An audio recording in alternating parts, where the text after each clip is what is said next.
Hello everyone, इस lecture में हम बात करने वाले हैं drug potency, drug efficacy, therapeutic range और टॉलरेंस जैसी डेफिनेशंस के बारे में। अब सबसे पहले अगर हम डिस्कस करें ड्रग पोटेंसी क्या होता है, तो amount of drug required to produce a desired action या डिजायर्ड रिस्पॉन्स। मतलब कोई भी डिजायर्ड रिस्पॉन्स प्रोड्यूस करने के लिए हमें कितना अमाउंट रिक्वायर्ड है किसी भी ड्रग का, उससे हम कैसे देखते हैं, ड्रग पोटेंसी से देखते हैं। अब अगर हम एक एग्जाम्पल से समझें तो मान के चलो ड्रग ए है और ड्रग बी है। ड्रग ए का अगर हमने 5 माइक्रोग्राम दिया तो कोई इफेक्ट नहीं आया, 10 माइक्रोग्राम दिया तो कोई इफेक्ट नहीं आया, 15 माइक्रोग्राम दिया तो कोई इफेक्ट नहीं आया।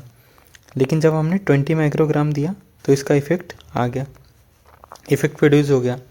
अब अगर हम बी की बात करें, बी में जब हमने 5 माइक्रोग्राम दिया तो इफेक्ट नहीं आया, 10 माइक्रोग्राम डोज दिया तो इफेक्ट नहीं आया, अगर हमने 15 माइक्रोग्राम दिया तो इफेक्ट नहीं आया, 20 माइक्रोग्राम दिया तो नहीं आया, 25 माइक्रोग्राम दिया तो भी नहीं आया। लेकिन अगर हमने 30 माइक्रोग्राम दिया तो इसका इफेक्ट आ गया, 30 माइक्रोग्राम अगर हमने दिया तो इसका इफेक्ट आ गया। तो इससे हम जो भी हमने प्रैक्टिकल किया, इससे हमें क्या पता चलता है, ड्रग ए अगर हम 20 माइक्रोग्राम देंगे तो ही इफेक्ट कोज कर देगा, लेकिन ड्रग बी के लिए सेम इफेक्ट कोज करवाने के लिए हमें कितना देना पड़ेगा, 30 माइक्रोग्राम देना पड़ेगा। इसका मतलब ज़्यादा पावरफुल ड्रग कौन सा हुआ, ए। क्यों? क्योंकि इसे कम डोज देना पड़ रहा है, सिर्फ 20 माइक्रोग्राम दिया तो इसने अपना इफेक्ट कोज कर दिया। लेकिन बी को सेम इफेक्ट कोज करने के लिए कितना देना पड़ा, 30 माइक्रोग्राम देना पड़ा। तो ये कम हमने कंसंट्रेशन में दिया तो भी इसने इफेक्ट कोज कर दिया, तो ये ज़्यादा पावरफुल हुआ या ज़्यादा पोटेंट हुआ। तो इससे हमें क्या पता चलता है, ड्रग की पोटेंसी पता चलती है। ड्रग की पोटेंसी कैसे पता चलेगी, lower the dose required more the drug is potent या मोर पोटेंट द ड्रग।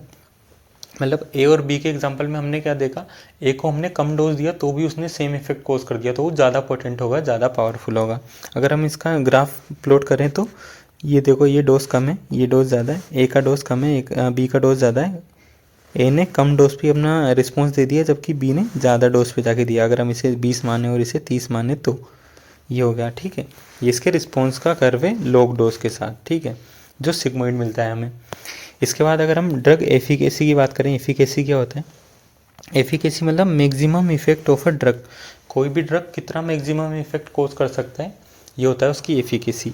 अब मान के चलो ये हमारा ड्रग ए था, ये हमारा ड्रग बी था, हमने वही ग्राफ बनाया डोज को लेके, लॉग डोज को लेके और रिस्पॉन्स को लेके, परसेंटेज रिस्पॉन्स को लेके, तो हमें सिग्मोइड ग्राफ मिलेगा। अब ए यहीं से आ गया इसी डोज रेंज पे, जबकि बी इस डोज रेंज पे आया। इसका मतलब ज़्यादा पोटेंट कौन है, पोटेंसी किसकी ज़्यादा है, ए की ज़्यादा है। क्यों? क्योंकि ए ने कम डोज में ही अपना इफेक्ट कोज कर दिया जबकि बी ने ज़्यादा डोज लिया। ए ने इतना ही डोज लिया जबकि बी ने इतना डोज लिया, ठीक है। ये हो गया ड्रग पोटेंसी। लेकिन अगर हम ये बात करें एफिकेसी की, तो एफिकेसी में हम क्या देखते हैं, मैक्सिमम इफेक्ट देखते हैं।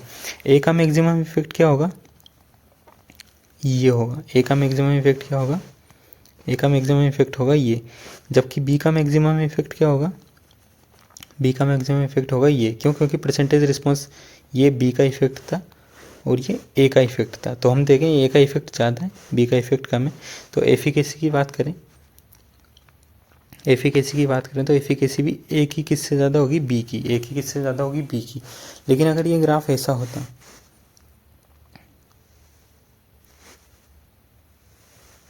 ये ग्राफ अगर ऐसा होता तो फिर ये ए और ये बी, पोटेंसी तो किसकी ज़्यादा है, ए की ज़्यादा है बी से पोटेंसी। क्यों? क्योंकि कम डोज में इसने इफेक्ट कोज कर दिया। लेकिन अगर हम एफिकेसी की बात करें तो मैक्सिमम इफेक्ट किसका ज़्यादा होगा, बी का ए से ज़्यादा होगा। तो बी ज़्यादा होगा ए से, किसमें, एफिकेसी में। ये होगा ड्रग एफिकेसी। इसके बाद अगर हम बात करें थेरापेटिक रेंज की, थेरापेटिक रेंज क्या होता है, मान के चलो 20 माइक्रोग्राम पे कोई भी ड्रग है, वो क्या कर रहा है, रिस्पॉन्स दे रहा है। लेकिन सेम ड्रग अगर हम 20 की जगह 15 माइक्रोग्राम दे देंगे तो नो इफेक्ट रहेगा, और अगर 20 की जगह 25 माइक्रोग्राम दे दिया तो कैसा हो जाएगा, टॉक्सिक इफेक्ट कोज करेगा, तो हमें बहुत सावधानी से देना पड़ेगा। 20 माइक्रोग्राम चाहिए तो 20 माइक्रोग्राम ही देना पड़ेगा। अगर हमने इससे कम दिया तो इफेक्ट नहीं आएगा, और अगर इससे ज़्यादा दिया तो टॉक्सिक इफेक्ट आएंगे। तो बहुत कम कंसंट्रेशन चेंज होने पे इसका इफेक्ट चेंज हो रहा है। ऐसे ड्रग को क्या बोलते हैं, ऐसे ड्रग को क्या बोलते हैं, लो थेरापेटिक इंडेक्स वाला ड्रग बोलते हैं, ठीक है। और ये जो रेंज है इसकी, जिस रेंज में अपना रिस्पॉन्स प्रोड्यूस कर रहा है, इस रेंज को हम क्या बोलेंगे, थेरापेटिक रेंज। क्या बोलेंगे, थेरापेटिक रेंज।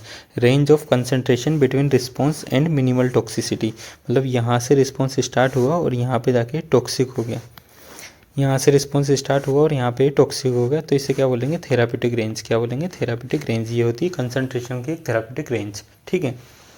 इसके बाद आखिरी डेफिनेशन जो इस लेक्चर में हम समझने वाले हैं वो क्या है, टॉलरेंस। क्या है वो, टॉलरेंस। अब टॉलरेंस क्या होता है, ऐसी कंसंट्रेशन या ड्रग जो need a larger dose of a drug to produce given response. हमें कोई नॉर्मल रिस्पॉन्स प्रोड्यूस करने के लिए कोई ड्रग अगर ज़रूरत से ज़्यादा या जितना डिफाइन है उससे ज़्यादा देना पड़ रहा है, इसका मतलब उस ड्रग की टॉलरेंस प्रोड्यूस हो चुकी है बॉडी में, ये होता है, ठीक है। टॉलरेंस दो टाइप की होती है, नेचुरल या अक्वायर्ड। नेचुरल कैसी होती है, जेनेटिक्स, और अक्वायर्ड जो बाहर से बाद में आई हो, ठीक है। नेचुरल कौन कौन सी हो सकती है, या तो रिस्पॉन्स रिड्यूस होना, lake of response, response he absent हो, स्पीसीज स्पेसिफिक भी हो सकती है और रेसेस स्पेसिफिक भी हो सकती है, रेस स्पेसिफिक। ये हो गया नेचुरल टॉलरेंस। लेकिन अक्वायर्ड टॉलरेंस क्या होता है, develops on repeated exposure to a drug. अगर हमने कोई ड्रग बार बार किसी पेशेंट को दिया तो देर आर चांसेस कि वो एक रेजिस्टेंस डेवलप कर ले या टॉलरेंस डेवलप कर ले उस ड्रग के अगेंस्ट। फिर नॉर्मल डोज देने पे वो ड्रग अपना काम नहीं करेगा या अपना इफेक्ट कोज नहीं करेगा।